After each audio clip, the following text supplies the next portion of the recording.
sei ein bisschen schwul und ein Sekondo. Hat er gesagt im Interview, der Depp. In Katar hat er aber ein schönes Konto. Neben dem Fußball spielt er gern Schausepp.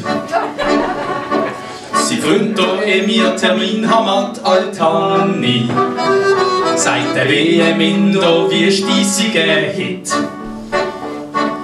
Seine Mannschaft hat vom Schuften zwar keine Ahnung, doch die FIFA dankt und nimmt der Pulver mit. Wer kennt denn nicht der Gianni Infantino? Der smarte Typ und schleimig Fisch. Er hat sein WM-Fußballspiel Casino. Wetten, dass er heilig gesprochen ist. Oh. Willst du festen, kommst in Katar nie an. Ohne Bierkaralle, da mach ich jede Wette. Verboten ist die Regenbogenfahne. Nur der Emir hat 10 Frauen in seinem Bett. Die bleichen Schwoben kämpfen mit der Sonne. Und auf dem Feld, da haben sie sich verirrt. Der Chaka lenkt am Sack, das ist ja gesponnen. Aber sonst läuft's wie Gold und prächtig geschmiert. Ja, dankeschön, lieber Gianni Infantino. Du smarter Typ und schleimig Fisch.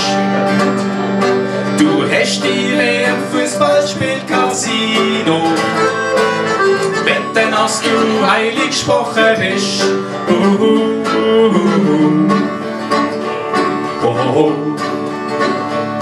Wir haben eine Säule da und sammeln Geld. Ganz schnell dass wirklich etwas läuft. Ist es voll, dann schaut die ganze Welt. Wir haben grad die nächste WM gekauft. Ja, dankeschön, lieber Gianni Infantino. Du smarter Typ und schleimig Fisch. Du kriegst bald das nächste Fußballspiel Casino. Dass du bald reicher als der Seppli bist. Ja, dankeschön, lieber Gianni Infantino. Du smarter Typ und schleimig Fisch. Du kriegst bald das nächste Fußballspiel Casino. Dass du bald reicher als der Seppli bist.